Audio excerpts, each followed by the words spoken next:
Hey everyone, it's Kelly. Thanks for joining me today. I am back again with another layout for the cut shop, and for today's layout I will be using the open letter alpha cut file. I'm going to once again start out with a tutorial using Cricut Design Space. I already have the alpha on the design screen, and when you bring this in as a PNG, all the letters are going to be grouped together, so you have to separate them in order to make words.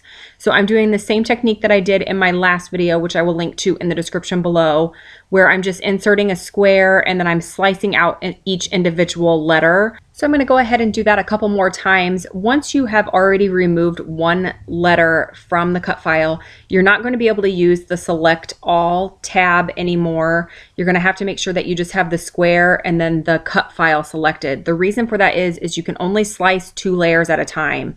So with the A being separated from the cut file and then the square, that's technically 3 layers. So you just have to make sure that you only have 2 layers selected each time that you're slicing a letter out. Now this does take a little bit of time to slice out each letter, but once you have it done, you're able to save it, and you'll want to save it so that way you don't have to do this each time you want to use this cut file. It'll already be sliced apart and ready to go the next time you want to use it.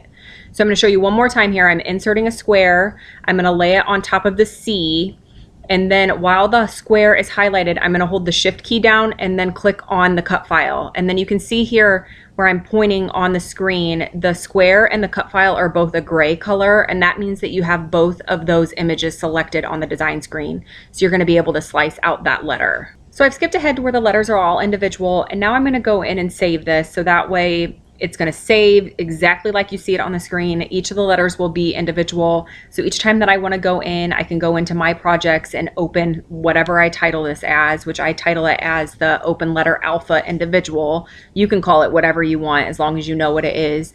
And then each time it opens, it'll open just as you saw it. So that way I don't have to go through and re-slice those letters out. It really wasn't that long of a process to slice these letters out. So if you forget to save this, it's not a big deal. You can just go in and open it again and then just slice them out. You could do it each time if you wanted. I just prefer to save it so that way it's all ready for me to go the next time I want to use it. So now my title for my layout is going to be Our Last Walk. So I'm just grabbing the letters that I need and dragging them over onto one side of the screen because I'm going to delete the remaining letters. So I'm going to drag the rest of the letters over to the right hand side, and then I'm going to highlight all of those and click the red X to delete them off the screen. Now once that is done, I'm going to go ahead and start positioning the letters on the screen how I want them to cut. I want the letters to be slightly overlapping each other.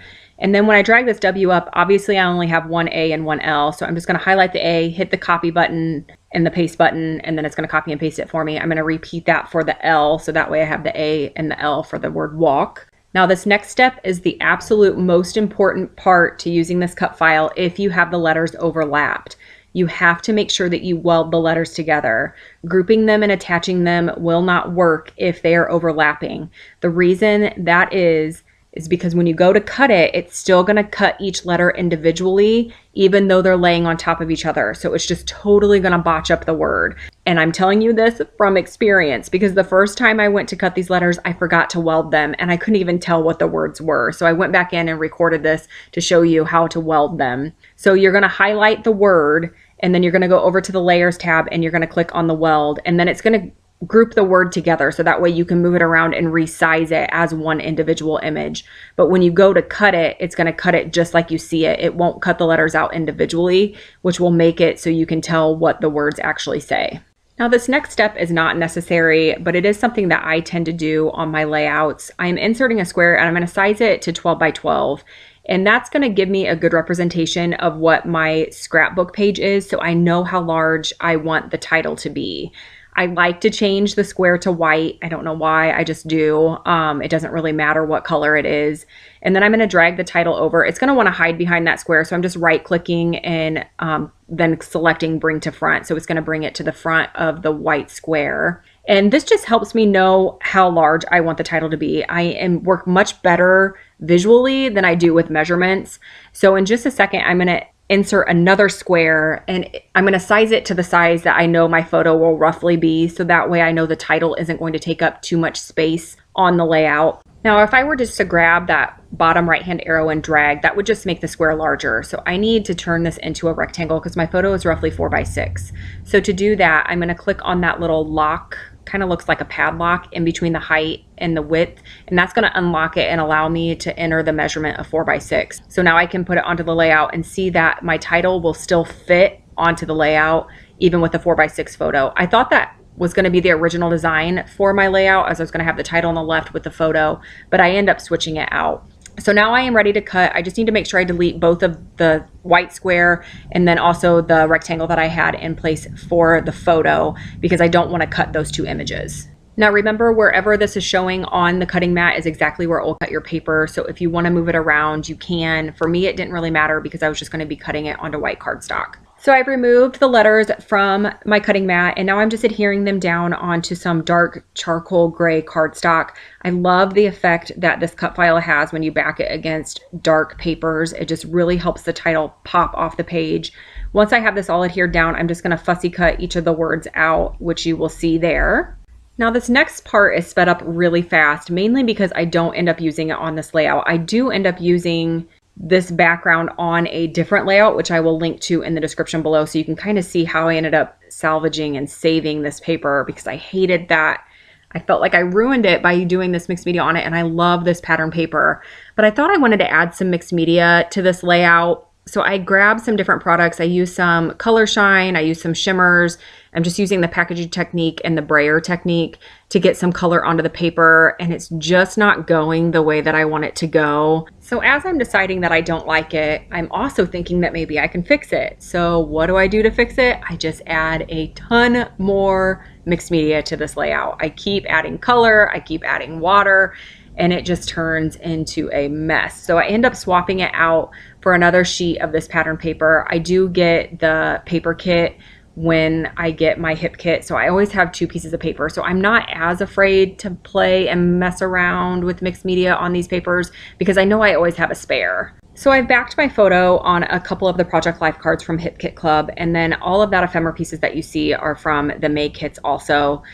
And here's where I decide that I'm going to add water and a ton more color. Look at it just moving around all over the paper. So I'm really trying to fix it, really trying to save it, thinking that if I just blend this color all out and blend it together, it would look more cohesive. It would look like it was flowing across the page, and it doesn't. It just turns into a mess.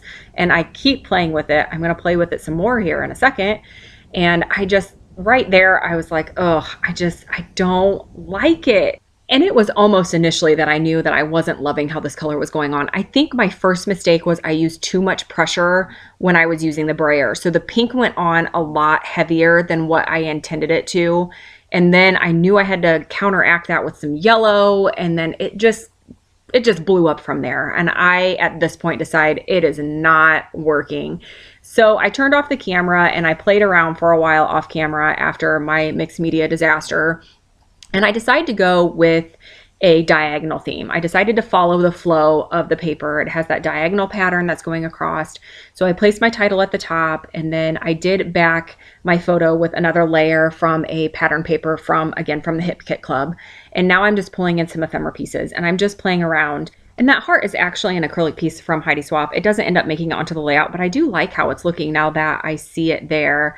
But I end up deciding to stick with the circle and the floral. The selfie worked out perfect. I don't take a lot of selfies of just myself, which I guess is the definition of a selfie, but I take photos similar to this with my son and with my husband. So I knew that if I was going to use that, it would have to be used in a photo with someone else. But I like how the green picks up on the color in the pattern paper and then again on the photo mat. So I am much happier with how this design is coming together versus the mixed media paper.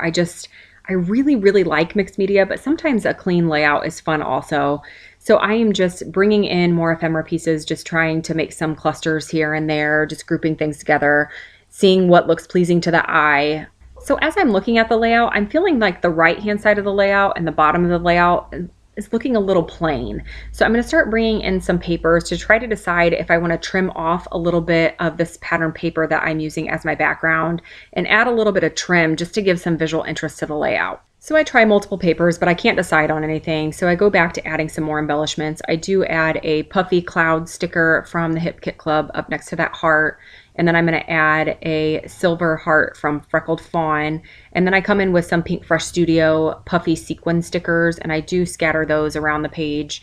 I add quite a few in the various cluster groupings that I have going on. So here you're going to see that I did cut the paper, and I added a blue pattern paper in the corner there, and I don't like it.